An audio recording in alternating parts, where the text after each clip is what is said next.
What's up, everyone? Welcome to techn00bians, the only show where you have this many black people talking about technology and game design. I am your host, if you don't know by now, because we've been doing this for a while, Chuck. And with me, we have Shanae, Hey, folks.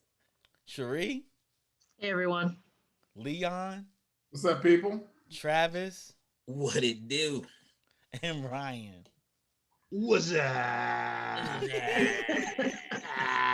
This is what we're dealing with all day today, you guys. Y'all are not ready for this show. So, techn00bians is a live stream podcast, and we focus in on technology and from our perspective as being black people in the industry.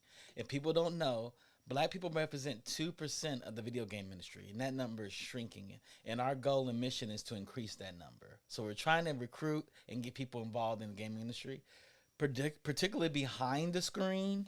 But if you want to be a streamer and make content, you can be in front of the screen too. But we just need to advocate for our stories, our narratives, and our types of games, the games that we love, the games we want to make.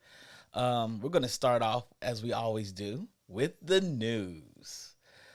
What's the hot news? Travis, seems like you got a news story going on. Yeah, I do. Kick it to us. Something that's actually, very close to my heart. Like Ken and Roberta Williams, no relation, no relation to me, but they're related to each other since they are married. But they're making their first game together in over 20 years. I really can't. I really can't explain how that makes me feel good. Okay. Like one of the types of games really that inspired me. A lot of them came from those two at Sierra Online. Okay. All the different King's Quest games, for example. And so one of the games that I got adventure that I got the most awards for was an adventure game, adventure game of the year. And so so it makes me feel great to know that these guys are doing something new. That's nice. That's nice. Have they said what they're going to make? That I'm really, really curious. I'm curious. No, it's they all they said, or all I'm hearing in the story is that it's called The Secret. Good name. And it's and it's also a collaboration between the Williamses and 3D artist Marcus Maximus Mera. I'm assuming no relation. The game has no relation to The Secret, the book. I don't know. You never know. We're gonna assume that. We never know. That's fair. That's fair. So you're saying if I just hope for this game really hard, it'll just come. It'll manifest. They'll be like, "Hey, we brought you The Secret. We couldn't tell you what it was because it's called The Secret." I guess the reason this just strikes a chord with me is because I remember after making I guess it's my 5th adventure game, like Sanitarium. And I would go to GDC, I'd see all these people just sort of going, adventure games are dead, and it's like, you killed them. You, like all of you killed them, and not realizing, like, for example, like Zelda really is an adventure game. It is a great adventure game. So stop limiting yourself. And the thing is, I don't really feel like adventure games ever died. I think they definitely the marketplace shrunk considerably. But like you said, there's so many. Like the DNA was all over the place, basically. And even and when mobile games started becoming a thing, when portable games started becoming a thing, like my 3DS, there was at least like a 3-year period my 3DS did not leave my hands, basically, or at least it was the farthest it got away from me was like my backpack or something. Yeah. And adventure games were like that was one of the main things that I owned on that system. I mean, Phoenix Wright and various other things. Phoenix Wright. They definitely have their start in that. Yeah. In that space. I think they just evolved, right? I mean, even if you look at Resident Evil is an adventure game, right? Like, yes, you're shooting zombies, but in between, I have to go find the crest and combine the crest with the head and put it on the door, and then the door opens and it unlocks, and I get to this area. Then between that period, I'm shooting some zombies. But it's essentially an adventure game. It's extremely formulaic all the way up to the 8th version. They all have we're so quick to try and kill off things in the game industry. That is For no reason. No reason. for no reason at all. We kill out like RTSs are dead. Like really? Yeah. I just You're played not- XCOM and I love it. Yeah, maybe And- it's and- just time for it to evolve into something else. Mhm. Like That's turn-based. Turn-based, turn-based, yes. Okay. Turn-based are dead, yes, you're right. But to further Yes. cement that, like, Mhm. you know, as far as my love for games, like one of my boys actually, you know, bought Telltale, so that's getting revived, which is great. And a developer that I worked with at Sony that used to be called Idle Minds is now called Deck9, and Deck9 is carrying on the Life is Strange sort of franchise. And if you haven't seen what Deck9 is doing, you should check it out because they're doing some spectacular stuff. Okay. We should put that in the chat. So if you can, you type it in the chat or hand it to me, and I type it in the chat for the people. Cherie, you seem like you have an article too.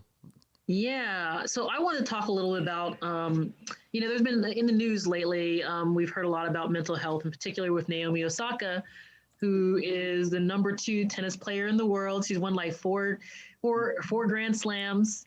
She Killing like, it. yeah, she's amazing. I think she's probably the #1 highest paid female athlete in the world right now. She made Black girl magic.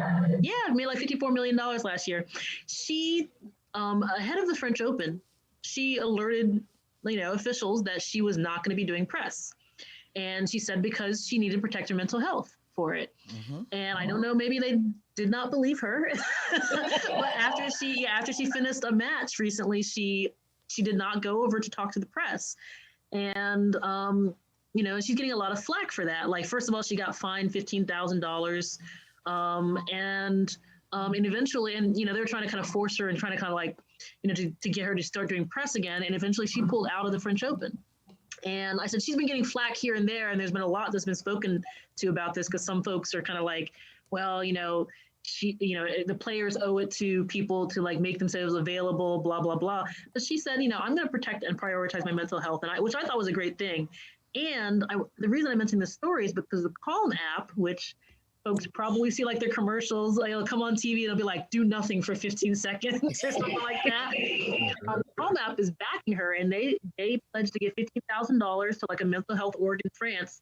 And they said that they released a statement saying mental health is health. To support Naomi Osaka's decision to prioritize her mental health, Calm is donating $15,000 to a mental health org in France, and who's also doing incredible work in the mental health space to help transform the lives of young people. And they also said that they will pay the fines of other players who opt out of Grand Slam media appearances in 2021 due to mental health reasons.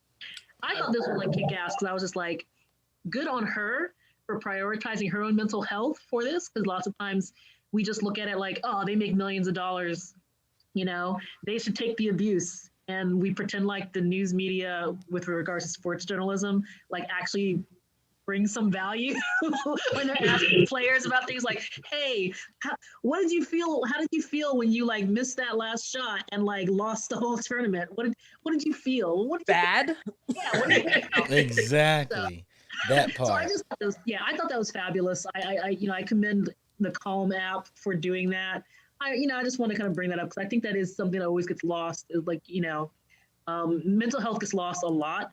I think even though this is probably not the way we wanted to start this conversation, I'm glad the conversation is here. I'm glad that that people are actually putting more of a focus on this. I can't help it. I can't help but think that's really, really good marketing. It is. It definitely is. Yeah. It is.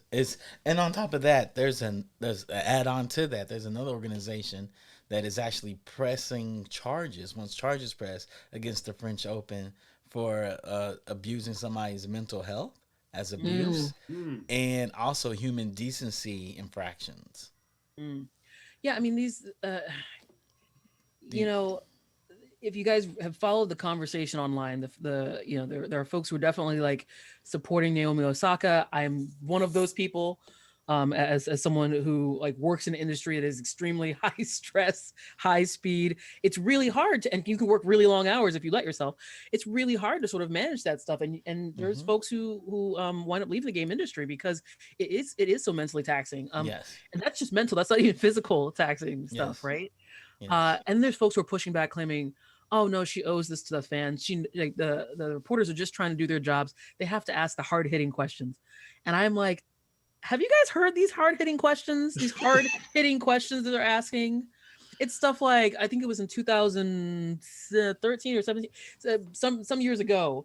You have reporters asking folks like Serena Williams, who was at the time the #1 player in the world, hey, are you intimidated by your opponent's supermodel good looks? How is that a question that's even remotely appropriate in any case? Like double dose of sexism just flying at you. Like these aren't, I mean, we're acting like they owe us. We have to know what's in their minds. Like when this thing happened, I'm like, why?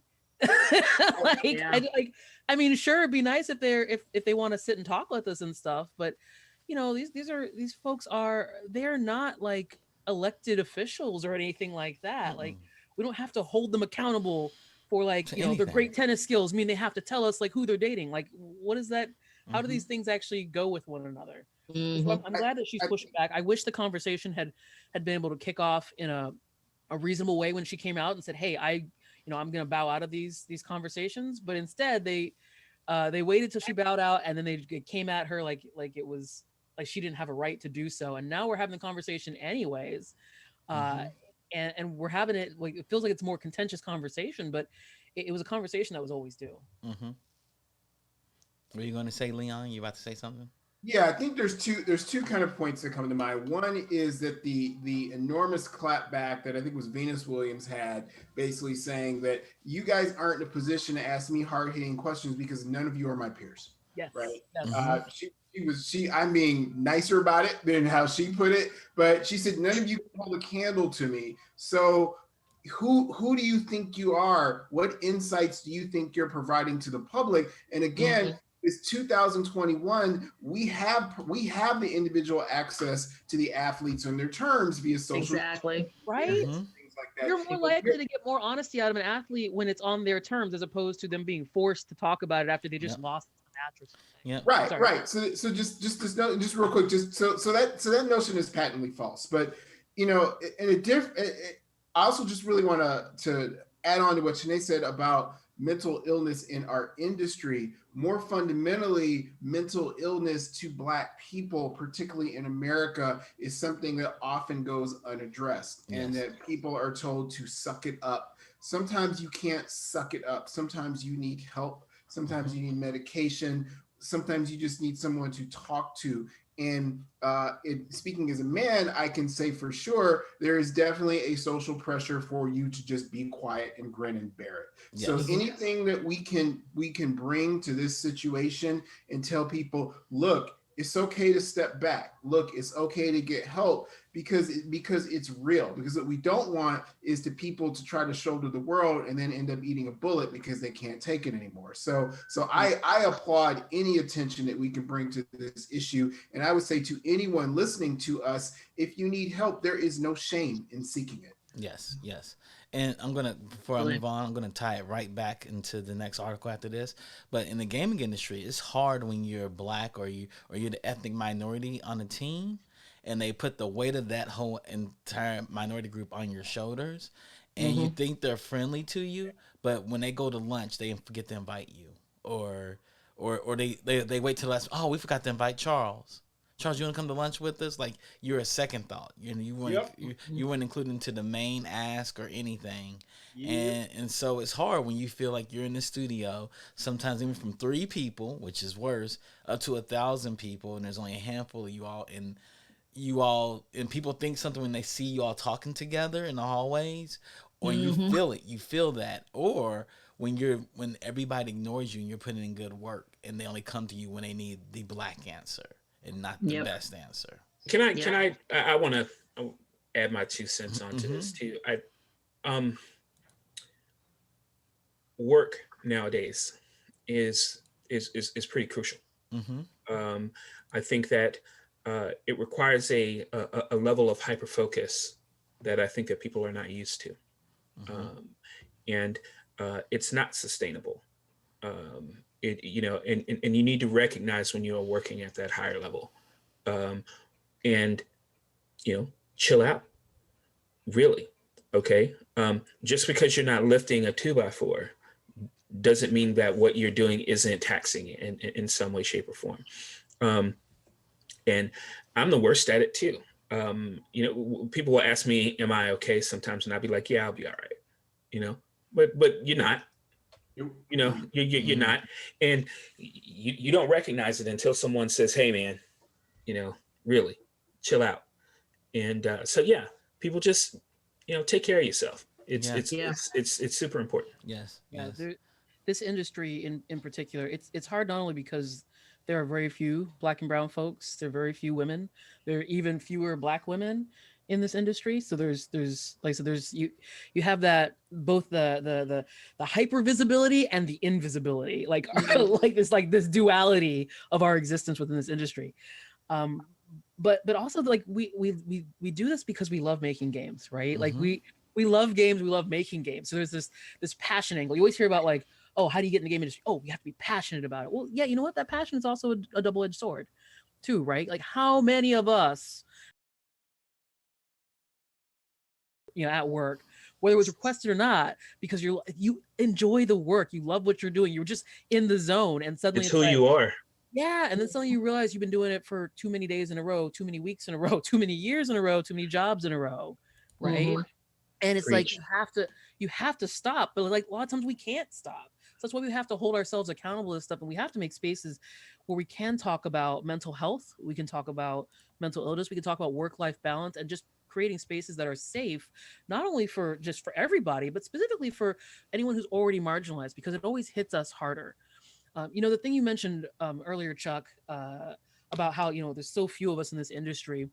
And so we sort of have, a lot of times, like, you're the only Black person on team. You have this extra weight on your shoulders, like you're representing all Blackness everywhere within all. And for women, it's like also all womanhood also is represented. You have to be the person that like not only like speaks for everyone in your marginalized group, but also represents them. And there's actually a word for that. I learned this a few years back because I hang out with a lot of nerds, professor type nerds. No, they study this stuff. The word for that is stereotype threat. And it is a real thing. It's the additional level of stress that like we oftentimes don't even think about, we don't even count, but it's there for Black and brown folks, especially for women, for anyone from a marginalized group, and especially for people who are at like the intersections of multiple marginalized identities. And that is, what do you call it? Like it's basically a force power multiplier. Wow. on stuff that's already tough. So we got to get our self-care plans figured out, and get therapy, y'all. It's actually like we need to, like, everybody needs therapy, like everybody. Yep. With that being said, Shanae, you have a story too. We may need therapy after this story. This okay. Uh-oh. Like a hard left turn. We're just having this serious conversation about mental health, and now I get to tell you guys about there's a new cut for the Super Mario Brothers movie, and I'm so excited about it. See, y'all thought I was playing, and y'all thought I was playing. Look at Leon. Super Mario Brothers. The dean then took off his glasses. He's like, It came out what, like 19? It's like maybe it was like, when did Super Mario Bros. Movie come out? I don't know. It came out a long time ago, 1993. I'm looking at 1993. I remember seeing it. Oh, it's such a long time ago. But there's a new cut available, y'all. It's called the Morton Jangle cut, y'all. It's called the Morton Jangle cut because someone found a old VHS tape, like restoration, like the Super Mario Brothers movie archive has been looking for this for years, and they found it on an old VHS. If you know anything about VHS, if you don't know what a VHS tape is, Google it. Right? Everyone on this call knows it is because we're all old. But a VHS tape, those degrade. Speak for yourself.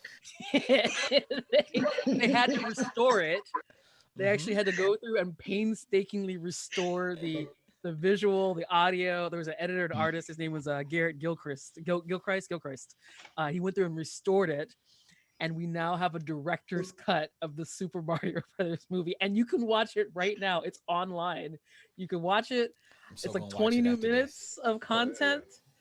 The original movie was terrible, but also wonderful, and I think Travis's favorite Janae? movie. So And- I gotta get this in. Yes. It goes to Jeff Goldblum. Your scientists were so preoccupied with whether or not they could, they didn't stop to think if they should. They should. They did. Because you shouldn't. No, this is It's amazing. Okay, ridiculous. this is It's ridiculous. amazing. Like no one asked for this. A whole archive asked for it. No one Hey. asked for this. I am Hey. prepared to die on this hill. And we found one person that said they No wanted one this. We found one person that asked for this. I want you to do a fake death because I'm going to find that one person that is super excited about this. You know, Travis, said, I "I've only did not dreamed ask about for this this, moment." but I am so happy. I'm so ready for this. I'm looking over here at my bookshelf because I have a copy of the Super Mario Brothers movie have the on DVD. No, DVD Oh, that you gave me for Christmas one year. And even though I don't think I've ever actually watched it, like I couldn't bear to get rid of it. well, it's not That's- worth watching that's now. You have to aggressive watch behavior. The Morton Django cut. This is Yeah, what, now there's more. Yeah, now I need the update. this is what COVID has driven us to. Yes. Listen, this is the Ah. best thing to come out of COVID since Murder Hornet. Sweet baby Jesus. No one like You get to see Dennis Hopper. You get Okay. to see Bob Haskins. Wait, you wait, get to see Johnny wait. Legs. Travis, Wait. how wait. judge It's a heart it? attack. Haven't Wait. seen it. You have to watch it first, Travis. wait. It's like it could be like the No, Snyder we Cut. Wait. You don't. It could be the Snyder Okay, Cut. man. no, wait. Go ahead, Travis. We gotta think about this for a second. All right, let's really break this down. The Super Mario movie had scenes so bad they were originally cut from the movie, They're back. and now we just put those back in. From outer space. Hey, They're hey, back. If y'all see, Apparently the original. hey, Okay. hey, No hold on, one time out. asked for this. Time out. We got a really quiet participant on this panel. He just smiled and grinned. Ryan, are you Googling it right now to watch it later? I'm watching the actual cut right now. You See, I told you, Travis. Travis, I need that fake death right now. Sounds like Travis. When it's like I Ryan's see going to you- ask for it. When I see you, Benjamin, Mm. you better run. I told you, So Travis, apparently, I need that apparently, fake death. He's so the additional excited. 20 minutes. You By the see way, how y'all. smiling Apparently, the Ryan additional is? 20 minutes. I think it's from a version of the film. He said some of the new scenes add additional context, and then some of those scenes There was a plot. apparently Oh. are remnants of a more teen or adult vision of the original movie. Like More it's teen or an adult supposed to be a little vision. bit more mature. So A Pretty mature version. it's like of- YA today. It's YA today, not children. I'm so Oh, happy. we need to watch this. Oh, we need to watch it on my big movie screen. That's what we need to do. Travis, look at Yes. Ryan. Look at Ryan Rent a right theater. now. Ryan is so excited about this, and you scared him. You shamed him to the point where he can't show his. I'm gonna burn your house down. Not really, dude. It's I don't know. I don't even know what to say, man. It's just You can be It's- gleeful, Ryan. Know I'm your good. worth, I'm good. Know your worth, Go on. King. I'm good, man. It's a little bit. I wish I had an extra set of hands so I can give that burnt in cut. my eyes. I Four can't thumbs down. unsee it now. So Okay. yeah. Okay, we're gonna move on to the next story. Leon has a story for us that you can probably watch this extended cut on, because what he was talking about has a lot. It may be just as bad as this extended cut. So Tesla, our friend Elon in Twitter, which is often a bad combination, decided to tweet that the Model S and Model X have the same graphical horsepower basically as a PS5. So they've got the RDNA 2 graphics technology in there. So, you know, at best, this means that if I'm on a trip and I'm at a supercharger station, I could be playing, I could be playing Cyberpunk, right? I could be playing CD Projekt Red on my Tesla. at worst, it means that those developers could have autopilot on and they can work on the bugs. That was the next question I was going to ask. Is that with or without autopilot? We talked Because about autopilot last week. It's not a thing. Don't play Cyberpunk while you think your car is driving for you. You will kill us all. No, Yeah. definitely not a thing. But Yeah. it's kind of wild, right? Like, so about 10 years ago, I got a Ford Edge and it had the sync system in it. And one of the things I had to do was patch the sync system with like a USB chip. And I was like disturbed. I'm like, why am I patching my car? Right. And you fast forward to now, right? And you fast forward to now where Tesla's patched all day and all night over the air. And they are a powerful computing platform. They have to be. They're driving themselves, right? Or even at the stage of autopilot that they have. Mhm. So it's not surprising that we're seeing all this horsepower like getting driven into other things. So that's kind of cool. And yes, we definitely at techn00bians do not feel that you should be playing any adventure game on your Tesla while you're Only driving. racing games. because that would kill you. Listen, If that's the case. I got a Tesla story, Ashley. Okay. So a friend of mine actually had just bought his Tesla. Okay. And he drove it over to my place. Okay. And I was like, yo, man, this Tesla is dope. Right. And he was showing me all the things you could do in a Tesla and so on and so forth. And I'm like, this is sweet. And then he goes over to the main console. Right. And he gets on Facebook on his Tesla and he gets mad because the Tesla, like it's too slow. Like the Facebook is too slow. And I said, hey, Ryan, you know what? You need to check yourself. Dang. Your Tesla has 3G. You need to relax. Dang. I think it was Shots fired. 3G at the time. Called out. Oh, Wow. It Okay. actually advanced beyond 3G He right now. was so mad. Okay. Like, Hey, because Ryan. he had 3G. Like, his electric car had 3G Wait, because wait. they hadn't upgraded Hold yet. on. And I was like, if you don't sit down somewhere, Did Ryan just say he has more GBs? My concern is Mhm. if the Tesla can, if it has the computing power of a PS5, why do they have games on there like Centipede and Asteroid? They should have Because it's MLB. playing Returnal Well, while You're you're supposed to be driving. driving. yeah, not on Facebook, in the car. That's I not don't what a wanna car be- is for. Hey, I don't want to be Cars, at the not a roguelike. supercharger station that long. Hey, Ryan. yeah, what's up? You got a story for us too that you could probably plug on your Tesla, right? Well, And- I was actually searching for that story and actually found something better that I think Okay. I'm Hey. going to tap into a little bit. So it's actually about TikTok. Uh-oh. Where is this?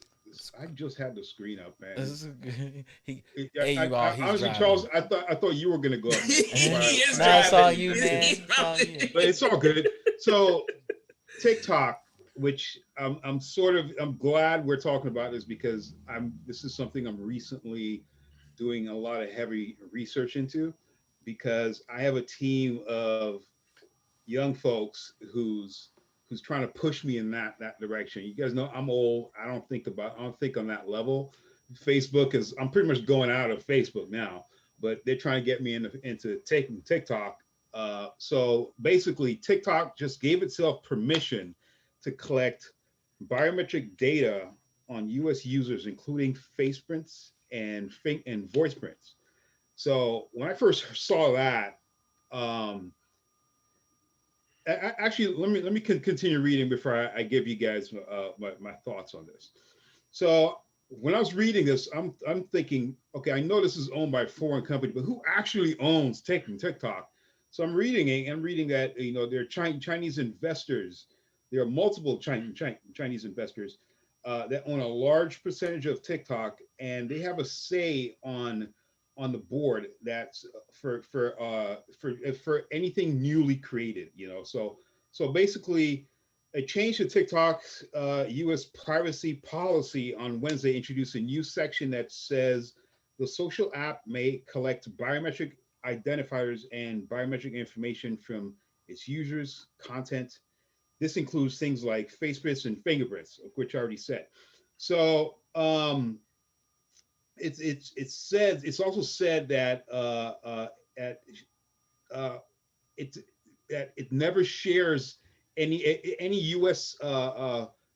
The U.S.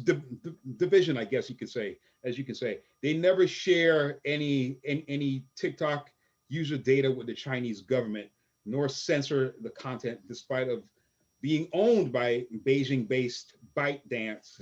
and it's Of course they don't. said that it will never do. Of So what I'm course hearing not. is- I mean, because because laws, Yeah. Having shipped online games in the Chinese market and had the games completely laced with spyware that recorded every single word that people typed into the system, nothing happens from a Chinese company without the permission, blessing, and strict oversight of the Chinese government. Yeah. So, Exactly. yeah, That's what I'm concerned about.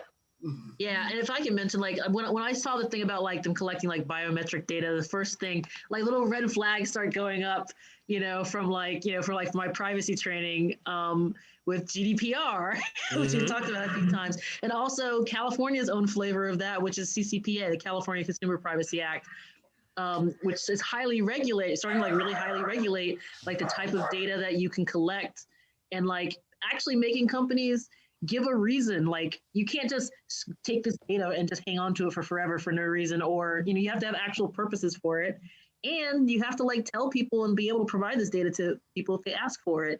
Yeah. So that's going to be interesting to understand. Like, I mean, I know that there are good applications of this kind of data, right? Like, I've read a little bit about trying to do some machine learning and trying to kind of like be able to better provide accessibility options. So for instance, like if you upload like a photo to some social media platform, and they can use this technology to kind of like identify things in the background so that they can provide like audio descriptions of like the photo.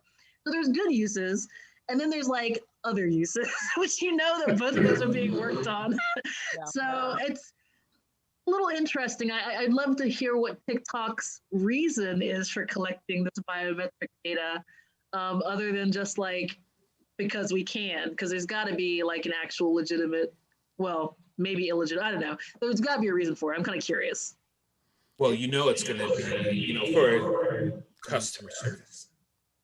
Yeah, it's bugging me big time, because I'm getting ready to actually set up my TikTok page.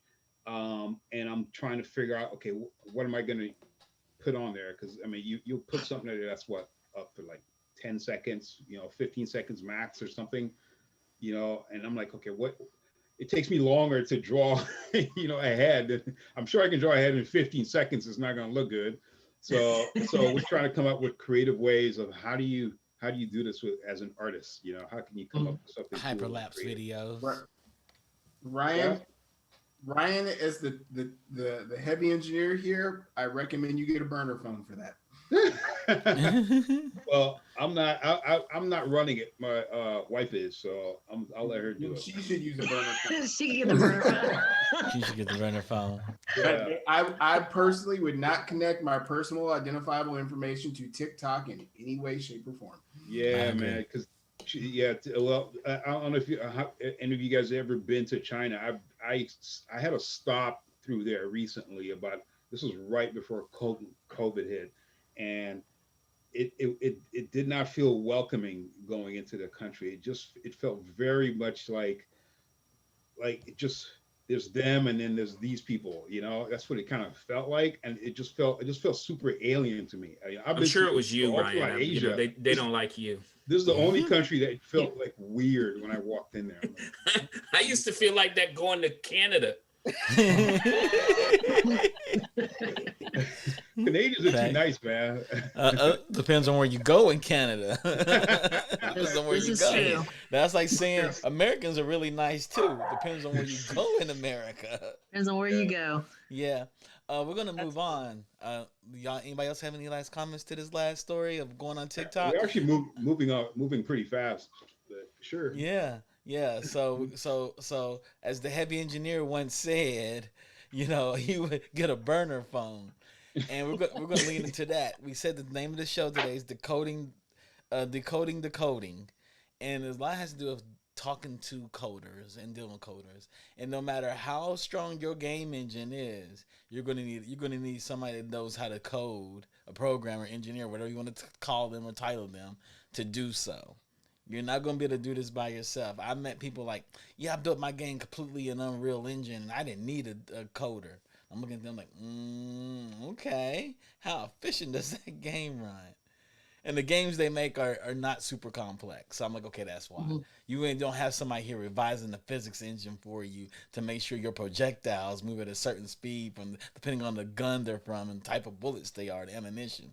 There's coders that actually program all that for you and give you variables so you can actually change them.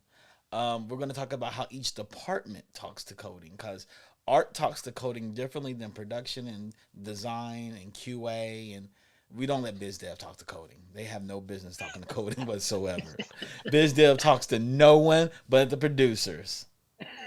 It may be the leads, because we have to have the pony show, because we have to pony them out there. Like, yeah, biz dev's coming in. We need a couple $1 million more, so I can either have you guys in here convince them to give us the money. They don't trust me because I'm just the producer. They need to hear from the people that actually do the stuff. Mm-hmm. And we'll start with engineering, because from somebody that has a strong engineering background, how engineering talks to each other, because they have their own set of rules and language. It's like what Omar said in The Wire, every person has to have a code. And you have to have a code when you talk to coding, for sure. Because you piss them off, your project is done. Piss them off for too long. You're going to piss them off. Piss them off for too long. Yeah. So, Leon, could you start? So I guess how I would put it is this, right? So a lot of people like to equate the entertainment process of making a movie to that of making video games. And there are a lot of parallels with how aspects of that are generated. The difference is imagine you're trying to make a movie and in the process invent the camera that you're going to use to shoot the movie, through that process, right? And the lighting and everything else. So for a game, engineering is the single biggest point of failure for the entire process, because ultimately, whatever vision that you have, it's going to be constrained. It's going to be constrained by the hardware. It's going to be constrained by the software. It's going to be constrained by the number of engineers that you have at the job. So in many respects, right, and sometimes you have a good producer, they'll provide cold water too, but engineering is often the cold water on any idea, right? Like, oh yeah, I want to have like 75,000 characters. Too bad we can render 30, right? So so it's important, as engineers, as we talk to each other, it's important for us to first identify those constraints. Like, what can we do? What is possible to build in the time that we have?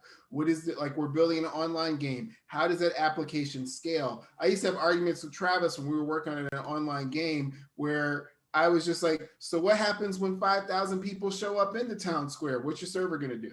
Right. And the designer's like, but I have this vision of this town square. It's like, don't care. Right. By the way, I wasn't the one with that vision. I wasn't the one with that vision, by the way. He wasn't, to be clear. But you have to consider this, right? So now, like, no one, everybody wants to have an unfeathered vision, right? Like, they've got this game, I want to do whatever, but you can't do that, right? At the end of the day, you have to build something that works in the constraints of the devices and the software that you're building.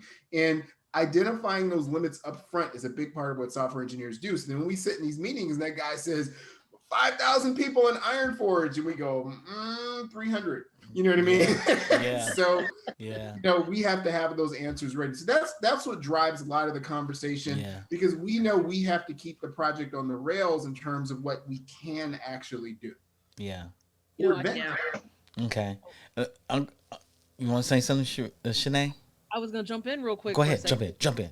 Because absolutely, everything Leon's saying is 120% true, right? Mhm.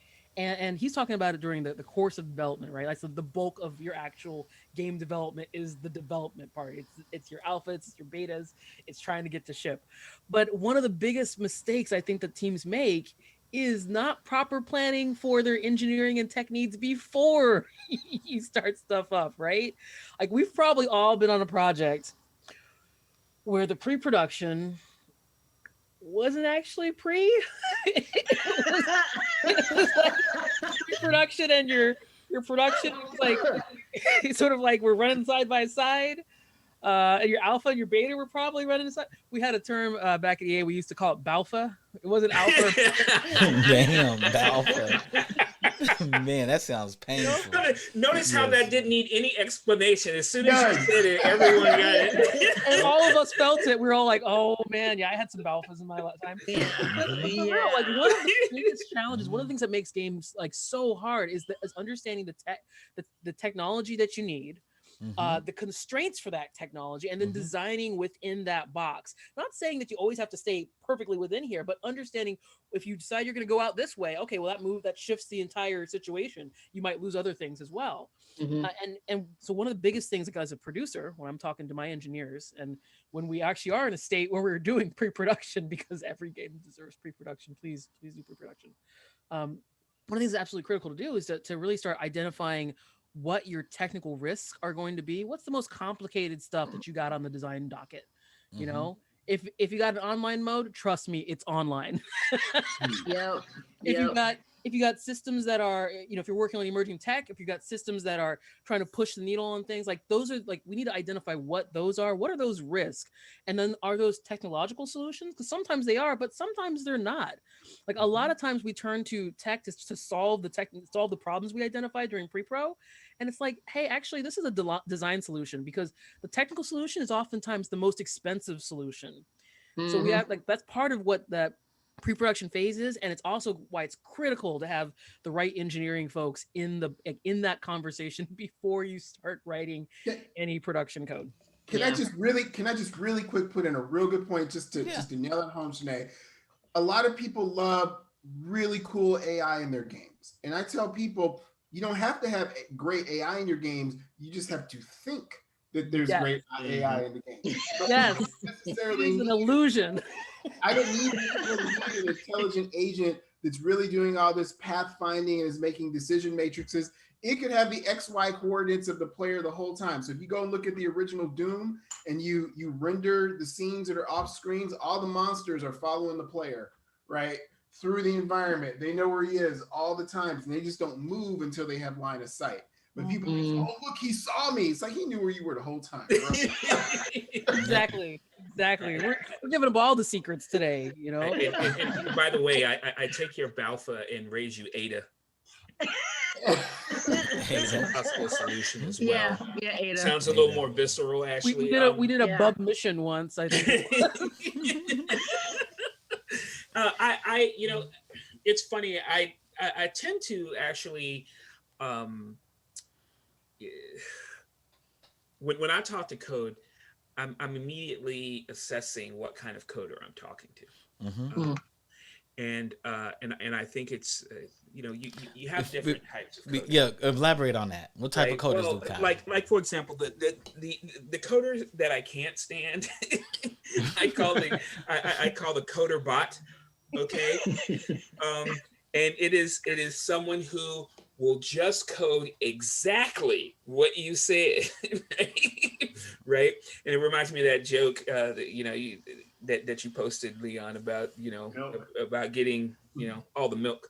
I don't like them because they're forcing you to code in your head already, right? Mhm. I tend to want to work with coders who understand what you mean.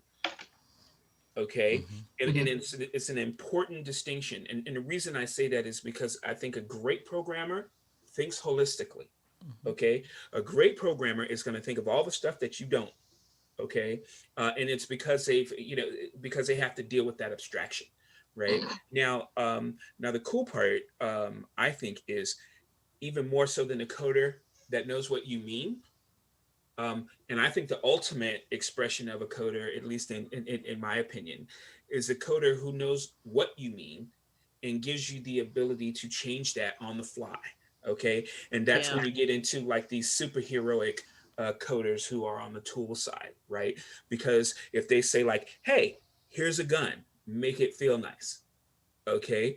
All right. And so the coder will get in there and he'll start changing variables until, you know, your gun feels nice. Or that coder says, here's the tool, make your own guns, right? Now you can model everything with this tool. You see what I'm saying? And that's what I personally think is like the ultimate expression of a coder, is someone who knows exactly what the job is and codes around it in such a way where he can give that back to the people who are actually in charge of this simulation and empower them. When they can take all that computing power and give it back to you.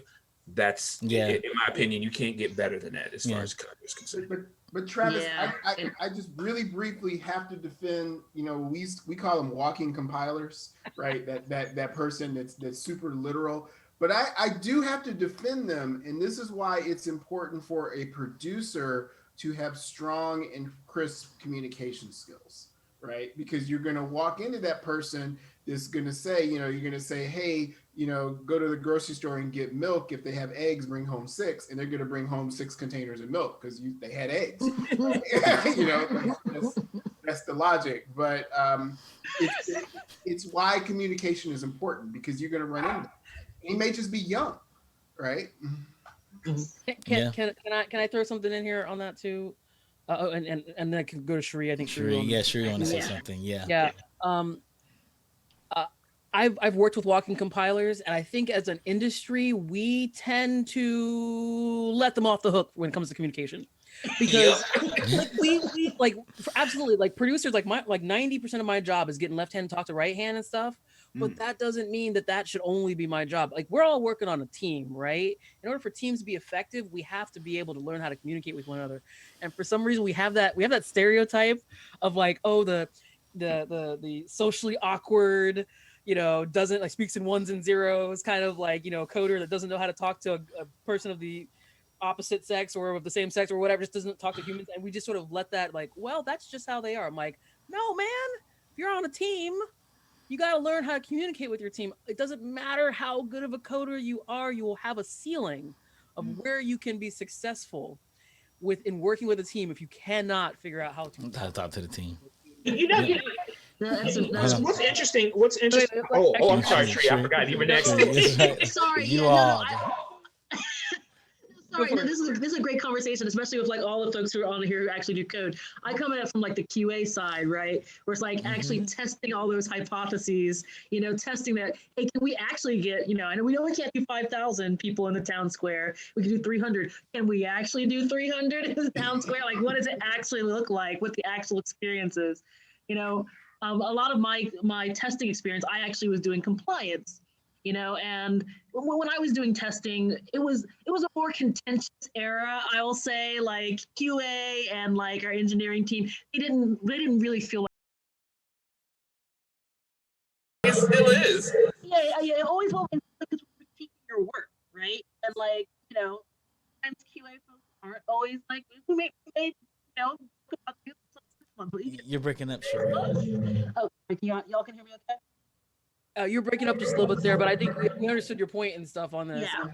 I often say that like we're all like programmers, producers, artists, design. We're all liars, and QA is the ones that keeps us honest. Yeah, they do. They do. Yeah. Unfortunately, I've seen like some epic like you know, face-offs between code and QA, right? Because code would be like, "Oh, it works," and QA is like, "No, it doesn't." No, it doesn't. Can y'all hear me okay now? Yes. Okay, I'm sorry. Like I needed to switch my mic over. Yeah, no, totally right. I'm not in gaming anymore, so I don't really know like how much the adversarial relationship still remains. Worse. Has it gotten worse?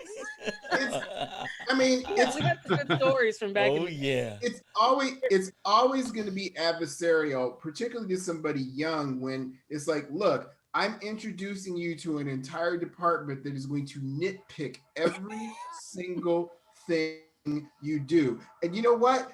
QA are the heroes of the game studio because they save your bacon on a scale that is epic. So it's you know, as an engineer, I'm telling you, a 22-year-old engineer, that's rough. I'm speaking from experience. That initial conversation with QA, it is rough, but you learn to appreciate them because there are ways to approach that relationship in a way. You know, we've all seen the nasty bug reports. So like, what were you smoking when you found this bug? What were you smoking when you wrote it? You know what I mean? Like, we've all seen these conversations. But if you could keep it professional, it's like, oh, how'd you find that? Like, oh, dang, a good bug. You know, so when it works beautifully well and the engineers get some maturity and they understand that this person is here to help us collectively, and it's not that they're just trying to, you know, and some people are like that, right? Like they wait till the build is fresh, like the build's dropping at 2 a.m. I'm showing up at 2:01. I'm getting all the I'm dropping this crash right now.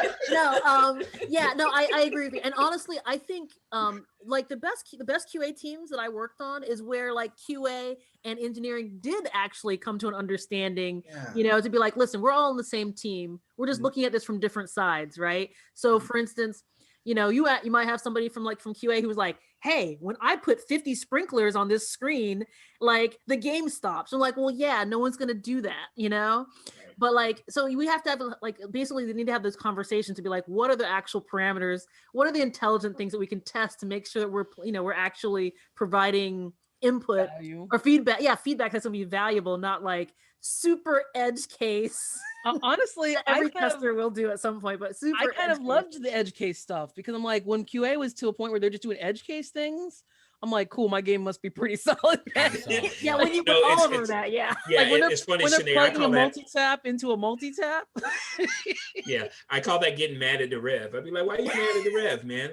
Like, stop being mad at the rev. You know, you could tell because all the QA bug reports come back just angry. You know what I'm saying? They're like, when I do this 150 times, it crashes. You're like, really?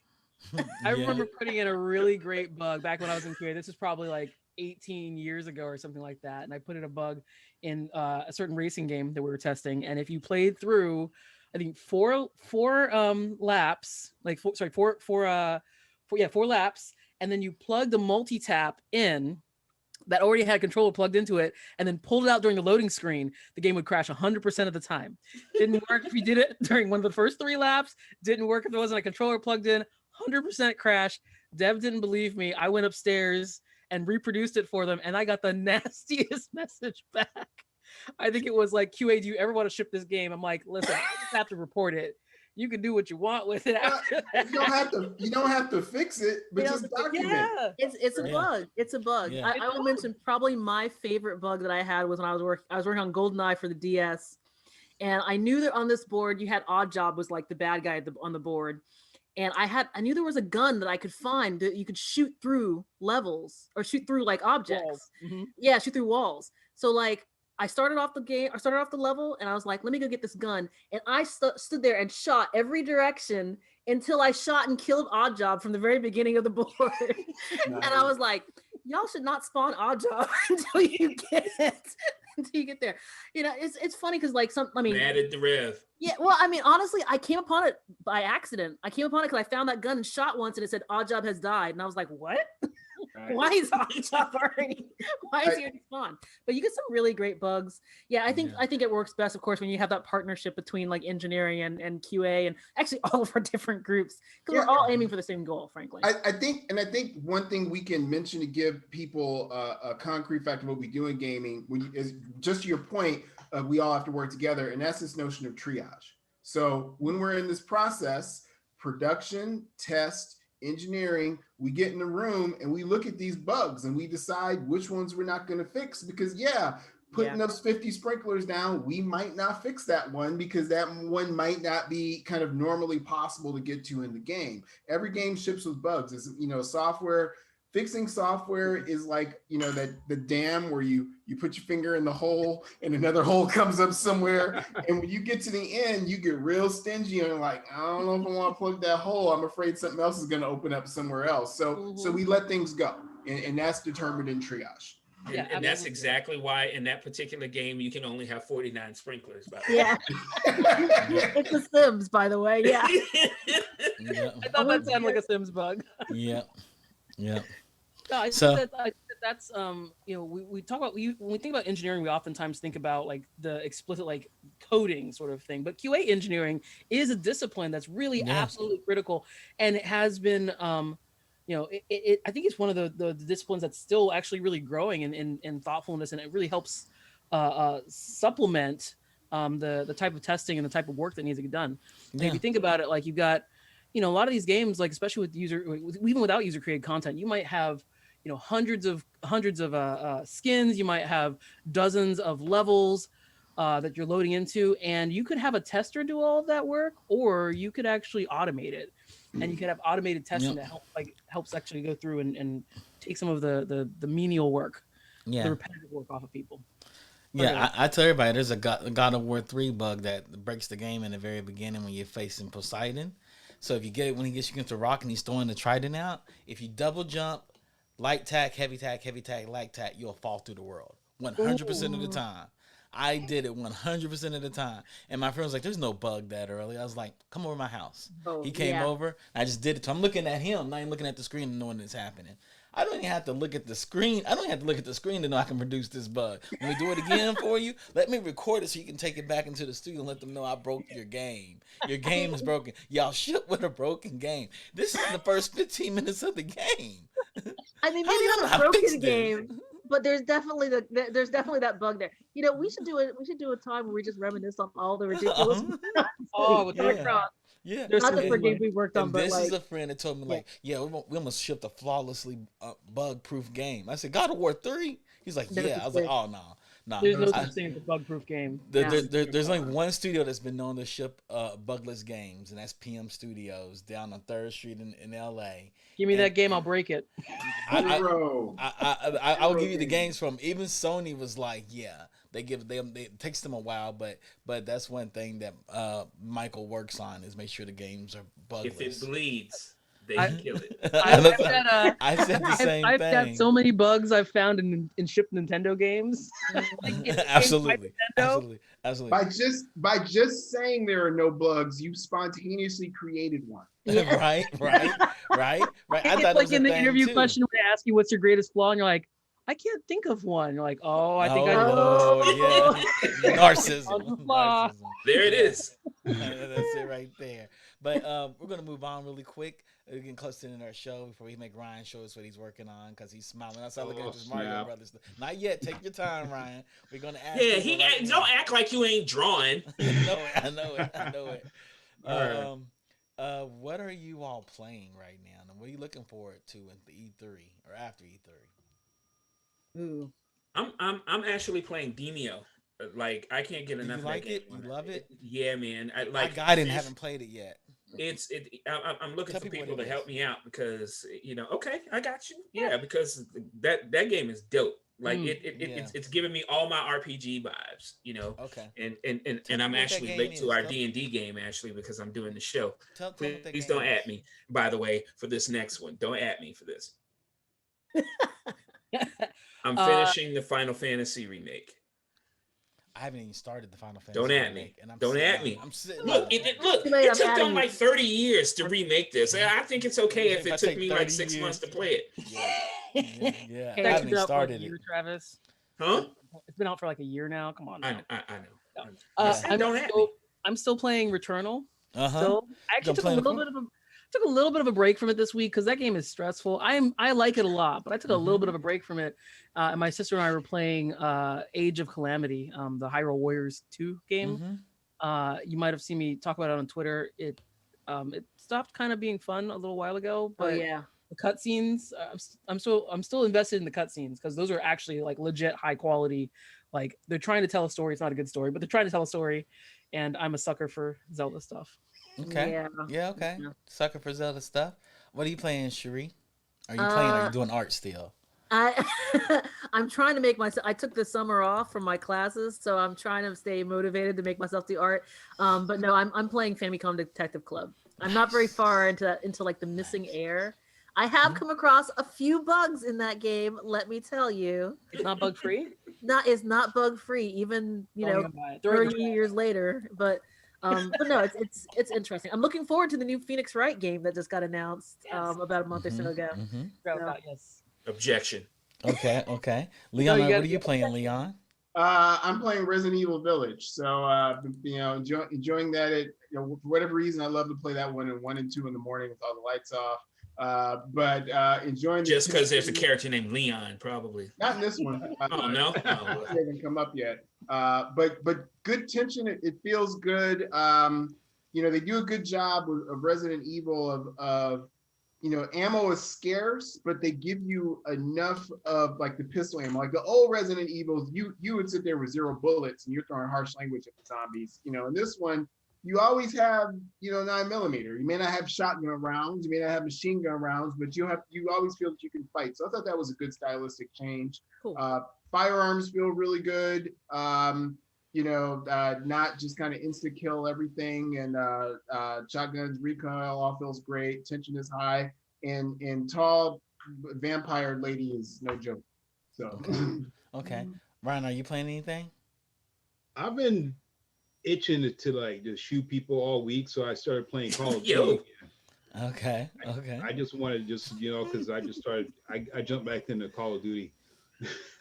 Okay. Not literal shooting, because I don't. We know. We get it, Ryan. You still here. Never will. You still here. You with the free. We know you're not doing no real shooting. Yeah. No real shooting. I've only shot a gun once in my entire life, so I like shooting Call of Duty. Okay. Water guns only.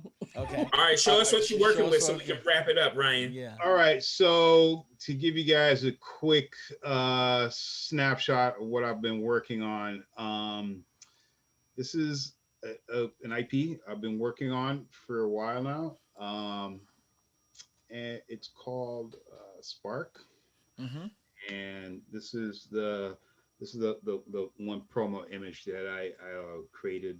Nice. And I can't show the panels yet, the actual panels in the comic, but basically this is the brief story of the brief of the story. As she's an artist in the game. She's an artist in our industry, in comics and games and stuff like that. So that's who she is. She's sitting at her art table and she's working on it. So this is my creation.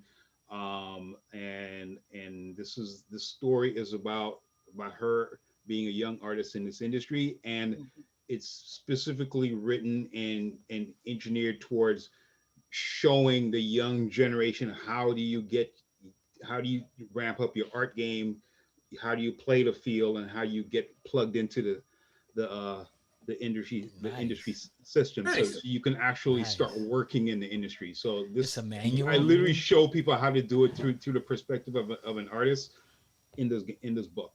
Nice. That's nice. Nice. Okay. Keep us up to date. Thank you. And there's a reason why it's drawn this way. The main character is the only person that's going to be in color, and everything else is going to be drawn like what you guys see on the left hand side. Oh, nice. Okay. I'm going to be very upset if I'm not in some way, shape, or form in this comic. What? You already are. Okay, good enough. I haven't said it yet. All right. You already are. No.